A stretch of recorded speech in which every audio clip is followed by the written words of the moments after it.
Hi friends, today recipe Semiyajavarisipayasam. அதுக்கு முன்னாடி எங்க சேனலை subscribe பண்ணுங்க, support பண்ணுங்க.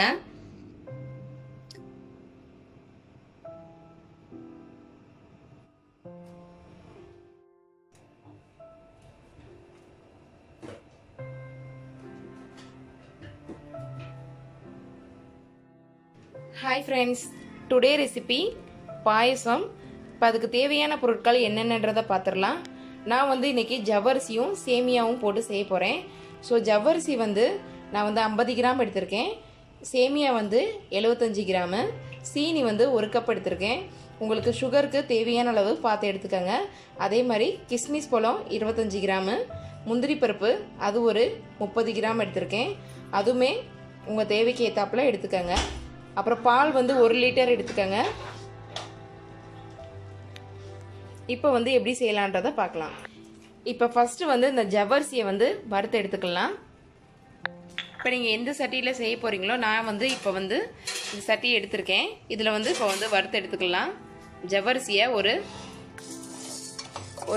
3 நிமிஷம் நல்லா வறுத்து எடுத்துக்கோங்க. இப்போ நீங்கள் ஜவ்வரிசியை வறுக்காமல் அப்படியே சேர்த்துக்கிட்டீங்க அப்படின்னா டைம் எடுக்கும். ஸோ இந்த மாதிரி நீங்கள் வறுத்து எடுத்துட்டு இதை வந்து தண்ணியில் நீங்கள் ஊற வச்சிங்க அப்படின்னா பாயசத்துக்கு ரொம்பவே சூப்பராக இருக்கும், அதே மாதிரி நல்லாயிருக்கும். இப்போ இந்த ஸ்டேஜ் வந்தோடனே நீங்கள் வந்து வறுக்கிறதா ஆஃப் பண்ணிடுங்க. இப்போ இதை ஒரு பாத்திரத்துக்கு ட்ரான்ஸ்ஃபர் பண்ணி இதை தண்ணி ஊற்றி ஊற வச்சிடலாம். இப்போ நல்லா ஒரு ஹாட் வாட்டரை ஊற்றி வச்சுருங்க. ஊற்றி ஒரு 15 நிமிஷம் இதிலே ஊறட்டும். இப்போ அதே இதில் சேமியாவை வறுத்தெடுத்துடலாம். இப்போ அதுக்கு கொஞ்சம் நெய் சேர்த்துக்கங்க. ஒரு ஸ்பூன் வந்து நெய் சேர்த்துட்டு இந்த சேமியாவை லோ ஃப்ளேமில் வச்சு நல்லா ஃப்ரை பண்ணிக்கோங்க, கலர் சேஞ்ச் ஆகிற வரைக்கும். இப்போ இந்த ஸ்டேஜுக்கு நல்லா வறுத்து எடுத்துக்கோங்க. இப்போ நான் ஒரு பேனில் பாலை ஊற்றிக்கிற போகிறேன். 1 லிட்டர் பால் ஊற்றிக்கோங்க. இப்போ பால் சேர்த்தாச்சு. இப்போ இது வந்து நல்லா சூடாகட்டும். இப்போ பால் வந்து நல்லா சூடாயிடுச்சு, அதே மாதிரி நல்லா கொதிச்சிருச்சு. இப்போ நம்ம வச்சுருக்க ஜவ்வரிசியை சேர்த்துடலாம். இப்போ அந்த தண்ணியோடய சேர்த்துருங்க ஜவ்வரிசியை. அரிசி போட்டு ஒரு 5 நிமிஷம் கழித்து நம்ம வறுத்து வச்சுருக்க சேமியாவை சேர்த்துருங்க.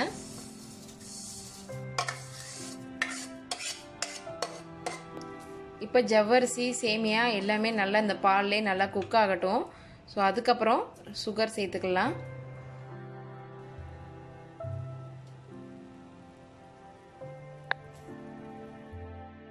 இப்போ நல்லா கொதிச்சிருச்சு. இப்போ வந்து சுகர் சேர்த்துக்கலாம்.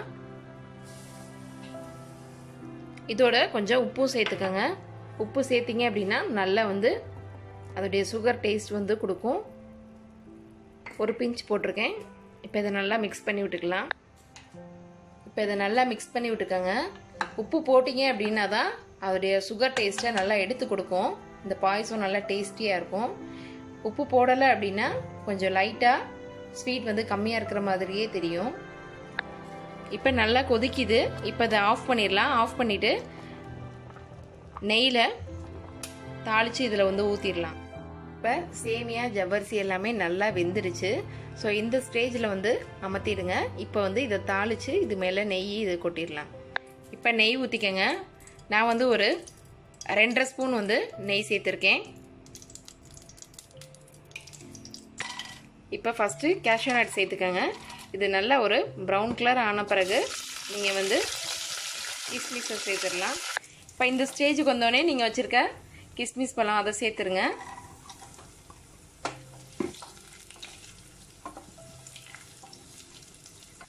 இப்போ இந்த ஸ்டேஜில் அடுப்பை ஆஃப் பண்ணிடுங்க.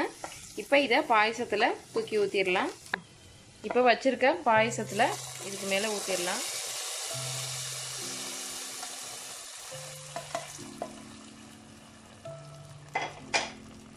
ரொம்பவே சூப்பராக ரெடி ஆயிடுச்சு ஃப்ரெண்ட்ஸ். ரொம்பவே சூப்பராக ரெடி ஆயிடுச்சு சேமியா ஜவ்வரிசி பாயசம். கண்டிப்பாக ட்ரை பண்ணி பாருங்கள், ரொம்பவே சூப்பராக இருக்கும். இந்த வீடியோ உங்களுக்கு பிடிச்சிருந்துச்சுன்னா லைக் பண்ணுங்கள், ஷேர் பண்ணுங்கள், கமெண்ட் பண்ணுங்கள். மறக்காமல் சப்ஸ்கிரைப் பண்ணுங்கள். தேங்க்யூ.